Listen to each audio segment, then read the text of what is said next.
Muito bem, começa mais um BT Vlog e aqui estamos com Alex, depois de anos sem aparecer aqui no BT Vlog, hein, Alex? Seja bem-vindo, cara. Obrigado, Bibo, que é isso?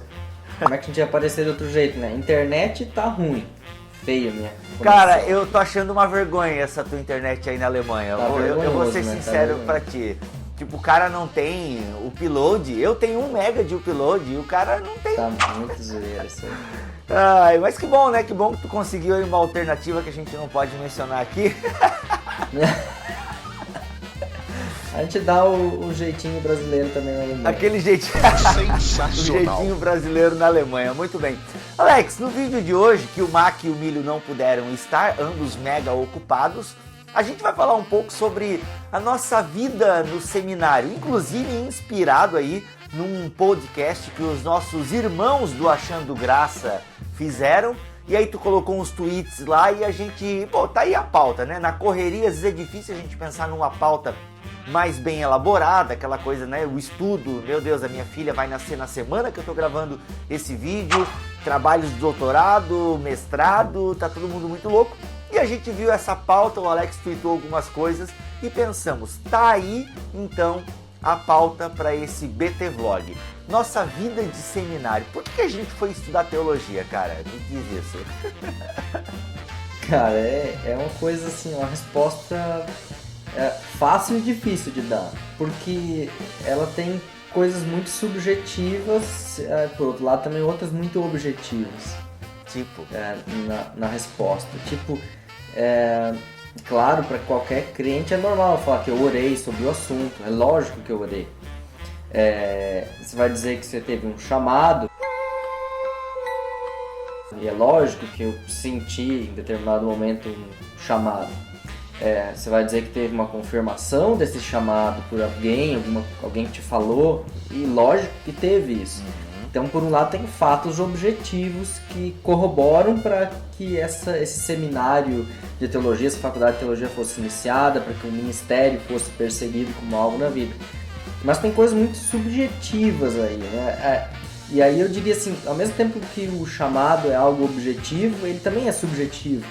Até que ponto, quando eu li Artesãos de uma Nova História, do Ricardo Gondim, meu Deus! Esse livro subjetivamente me levou a fazer algo que não necessariamente era aquilo que eu objetivamente queria e desejava. Meu Deus, esse é o Alex, gente. Pra você que não conhecia, tá vendo o BT Vlog agora, assim, de primeira é o Alex. Mas vocês estão entendendo, né? O cara leu o livro, Ricardo Gondim. Eu gosto do Ricardo Gondim. Algumas coisas, tirando a parte melodramática dele e algumas, né, meio... Mas esse era o Ricardo Gondim ainda assim, assembleiano da Gema, assim, né? Daquele que você, lendo o livro dele, você conseguiria ouvir ele berrando no púlpito. Eita, não, ele tem... Não dá pra jogar tudo fora. O cara falou uma coisa lá errada, vamos jogar fora. Já conversamos sobre isso no BTcast passado. Dentro da história dele, esse livro ainda está antes dessas controvérsias recentes dele. Ela está antes, né? Então, diríamos, é o velho Ricardo Gondim. Então, lendo ali essas páginas, eu, digamos, senti esse chamado. É lógico que eu já tinha ido para frente em retiro, onde foi feito chamado para servir ao Senhor de tempo integral. Já tinha feito isso. Mas aí, até que ponto, quando aquela pessoa que pregou e chamou para frente e eu senti foi apenas porque eu ouvi algo que tocou na hora e ali eu pensei no calor do momento e da musiquinha de fundo que agora é a hora, eu quero, eu vou lá pra frente. E depois, quando você volta segunda-feira pra casa, você pensa, será que era isso mesmo? Porque desse retiro até efetivamente eu ir estudar teologia, se foram 3 ou 4 anos. Aconteceu muita coisa lá então, né? Aconteceu muita coisa nesse meio tempo, né? Eu tinha passado num vestibular de engenharia, eu tinha iniciado um curso de engenharia, estava empolgado com ele.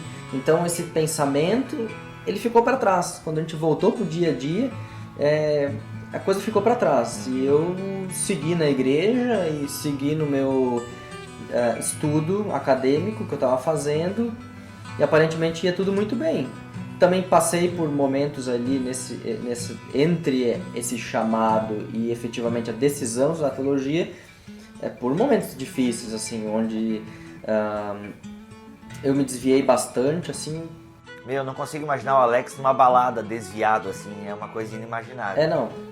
Eu ia na balada porque o pessoal ia na balada, né? Mas tu era o cara lagartixa, né? Ficava na parede. Não, eu era aquele camarada que tá assim, né? Tipo, balcão ali, assim. Isso, é o lagartixa, fica só na parede assim, ó.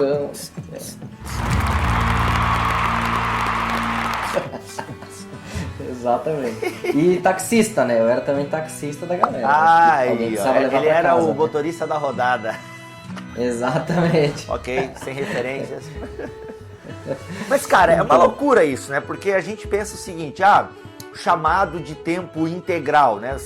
Tu foi lá, atendeu apelos, aquela coisa toda e tal, mas até porque largar tudo para ir para um seminário estudar teologia é uma coisa meio doida, porque primeiro que você não encontra no jornal, procura-se teólogos com formação em grego e hebraico e com noções de hermenêutica e exegese, e que, não, tu não encontra a vaga para teólogo. Eu sei, eu tô desempregado, eu sei como é difícil, né? Só que, cara, é uma loucura, né, a gente ir pro seminário. Eu fui uma coisa mais ou menos parecida também, porque também sempre atendi apelos e tal para fazer a obra para Jesus, aquela coisa toda.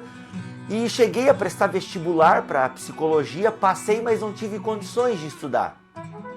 E aí, quando eu comecei a fazer teologia aqui na minha cidade, porque era barato, na época era 90 pila por mês, era um curso livre em teologia, só que de repente, cara, irmãos da minha igreja chegaram, viram um potencial em mim, não sei onde, e falaram assim, ó, escolhe a faculdade que tu quiser, que nós vamos pagar para ti. Olha isso, cara! Sabe assim, escolhe a faculdade. Meu, na época eu já estava envolvido no universo da teologia. E eu pensei, vou procurar uma faculdade de teologia reconhecida pelo MEC, para pelo menos eu ter um diploma. Meu, e eu lembro na época como algumas pessoas ligadas à teologia aqui na minha cidade não me incentivaram, cara. Não me incentivaram. Cara, teologia é difícil, faz primeiro um curso superior, garante o teu futuro e tal.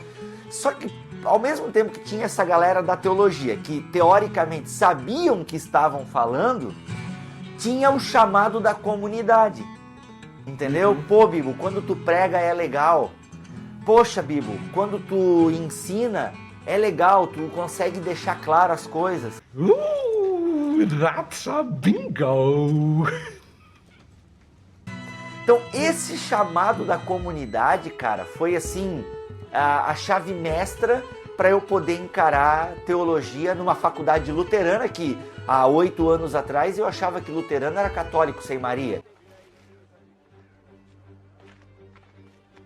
Cara, e eu acho que tu também, pelo que eu lembro da tua história, Alex, tem o dedo da comunidade aí, né? É lógico, eu acho que isso é um critério muito importante, né? Eu estava inserido numa comunidade, eu era líder de jovens, eu tinha participação ativa, eu já estava fazendo mensagens e tal. No culto não tanto, mas para jovens sim. E aí eu tava nessa luta, assim, estudar ou não estudar teologia, eu tava a partir dessa leitura, eu também tinha passado por um momento assim onde eu tinha abandonado todas essas coisas que estavam me atrapalhando, tinha voltado ao caminho, efetivamente, não estava lá desviado no mundão, de repente a coisa, vem estudar teologia, não é assim, não é tão... Alguns é assim que a gente sabe, mas beleza. Alguns são assim, tudo bem, não vou julgar. Não sei o que eu vou fazer da vida. Vou pro seminário. É tipo administração. Pode ter transformação no seminário, lógico, pode. Mas eu diria assim,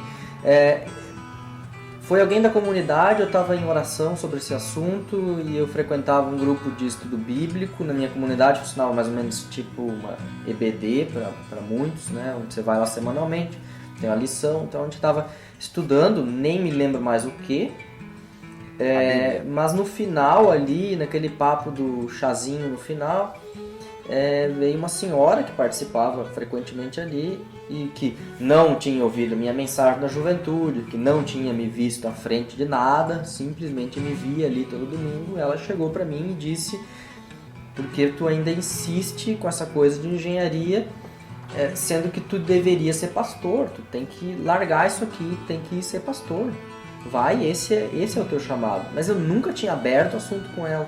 Cacilda. Ela não tinha assim, a proximidade com a minha família, a ponto de alguém deles ter dado a dica para ela. Então, eu também não tinha falado sobre esse assunto com os meus pais, então, apesar de eles saberem disso, mas assim, eu não tinha falado que naquele momento eu estava vivenciando essa luta interna de estudar ou não estudar, largar o que eu estava fazendo e mudar. Então essa foi a primeira coisa, veio da comunidade. O pastor já há muito tempo tinha dito assim, que ele enxergava em mim o dom, mas ele achava que por enquanto eu devia ouvir os meus pais, honrar o pai e a mãe, que a opinião deles era que eu ficasse e terminasse engenharia. Então Claro. ele assim colocou bem claro a questão da família. E eu tava com isso também na cabeça, né? Poxa, é um mandamento de Deus honrar a família. Eu acho que Deus não passa por cima dos seus próprios mandamentos. Então, essa questão do pai e da mãe, ela teria que ser respondida, não por último. E aí foi que eu coloquei em oração, mais uma vez, esse assunto, como já estava. E eu não puxei o assunto com meu pai. Meu pai chegou um dia, quando a gente estava tomando chimarrão no fim de tarde, costume nosso. Meu pai é gaúcho, então a gente sempre tem esse costume. Chimarrão, os gaúchos gostam de ervas.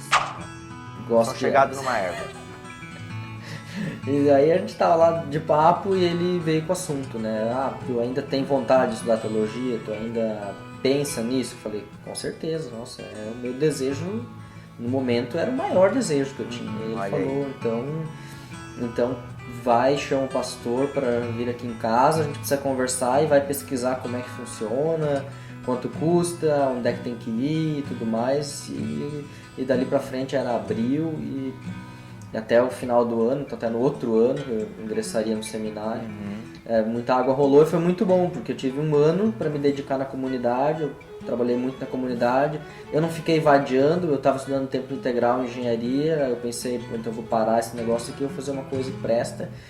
Eu fui pro sítio do meu pai e ajudei ele lá, um trabalho braçal mesmo. Olha aí, foi pra teologia Então, prática, né? Foi pastorear lá. Teologia prática um pouco. Dou graças a Deus que Deus me conduziu assim, porque foi o último semestre que eu passei com os meus avós e a minha avó faleceu naquele ano. Cacilda. Então, graças ao chamado de Deus, eu ainda passei 6 meses morando ao lado da minha avó. E podendo aproveitar muito, é uma mulher de fé, então pude aproveitar muito dela. Que legal. Aprender com ela. Isso foi bem bacana e bem importante para depois, quando eu ingressei na faculdade de teologia.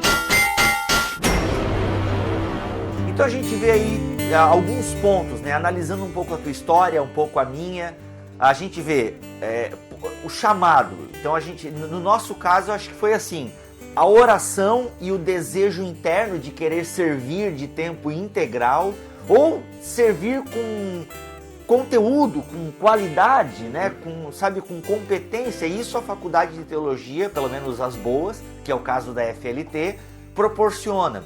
Então tem o desejo interno acompanhado da oração, da submissão à vontade de Deus. Depois, o que confirma esse chamado interno? A comunidade, certo? Se você não tem o talento, se você já não mostra na sua comunidade predisposição ao ensino ou ao pastoreio, você já deve ter algum indicativo na sua comunidade que o leve a querer se dedicar de tempo integral. A gente vê no seminário, Alex, infelizmente, a gente viu gente que caiu de paraquedas lá no seminário. E claro, Deus é bom e tão bom, porque a obra é de Deus, não é nossa, não é do homem, e que a gente vê pessoas que caem de paraquedas lá e às vezes no seminário se descobrem pastores, ensinadores, mestres. Tem isso também, ok? Mas a grosso modo, a comunidade precisa te enviar. Eu acho isso bonito, né? A comunidade te envia. Porque muitos que caem de paraquedas lá também não se acham. Se formam em teologia e depois vão vender Mary Kay, sei lá, só... Né? Eu digo assim, porque o cara fez lá, ele estudou, ele aprendeu, ele se tornou um conhecedor da Bíblia, pode até ter se tornado um bom teólogo, mas ele não se tornou um servo da comunidade. Por quê? Porque a comunidade não o enviou. Até é importante, Bibi, falar desse assunto, porque a gente vê aí muito essa coisa assim, já que tem esse problema de pastores sem vocação, de pastores profissionais da teologia, a solução que alguns encontraram é criar uma teologia católica de ministério. Por que eu digo católica? Porque é como se aquela pessoa já nascesse pastora. Então eu já li algumas literaturas onde diz assim, o ser do pastor. Você é um pastor. Pastor é o meu nome. Sabe? Esse ser pastor assume o Alex, assume o Bibo, tira ele de si mesmo e parece que ele se torna uma outra coisa que ele não é. E eu digo isso é teologia católica porque no entendimento católico o ministério é um sacramento. Você se torna algo que você não era ontologicamente falando. Você perde a sua essência de pessoa e passa a ser um sacerdote, alguém diferenciado. E essa compreensão não ajuda. Ajuda a compreensão de que a comunidade viu em você alguém capacitado por Deus através dos dons espirituais e não do nascimento. Se for do nascimento, então oratória capacita alguém a ser pastor. E oratória é apenas um componente. E para algumas igrejas basta você falar bem e ser persuasivo que você já tem garantia como pastor. Faz um cursinho de 2 semanas, aprende lá o nome das entidades da Umbanda e tá, meu amigo, minha amiga. Eu acho que o oratório é bom, é uma técnica, uma ferramenta boa, e quem tem oratória como o Bibo tem, eu acho bacana, legal. Eu acho que contribui muito. Só que não é só oratória, existe um dom, como o Bibo citou, de ensino, de pastoreio, de ser mestre na igreja, de ensinar com sabedoria, de administrar a igreja. Todos esses dons que nós lemos na Bíblia, 1 Coríntios, por exemplo, em Romanos também, são dons ministeriais que servem para a edificação da comunidade. E é a comunidade que precisa ver isso em você. Deus dá o dom, mas quem diz qual o dom que eu tenho, quem revela esse dom para mim é a comunidade que eu estou servindo. Exatamente. E aí a gente tem uma geração de pessoas que acham que tem os dons, que se auto-intitulam pastores, ou que, já que ninguém viu isso neles, eles então criam a sua própria igreja e se colocam nela à frente como pastores. E obviamente quem se converterá ali e virá para essa igreja vai reconhecer ele como não necessariamente tem o dom, né? Eu acho isso preocupante, quando a comunidade cristã não reconhece uma pessoa como pastor. Para mim, pessoalmente, por causa da minha teologia luterana, eu diria pastor é uma função da igreja.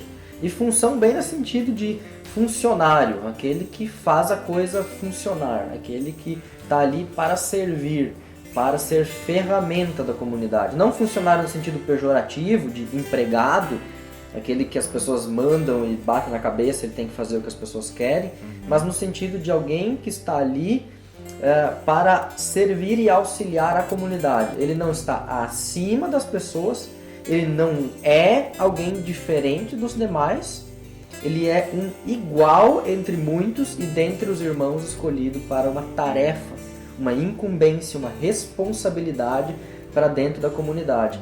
Esse é o pastor. Então pastor não é nome, pastor é função. Eu entendo assim também. Eu penso que a pessoa recebe o dom, né? Ele chamou uns para o pastorado, outros para o mestrado.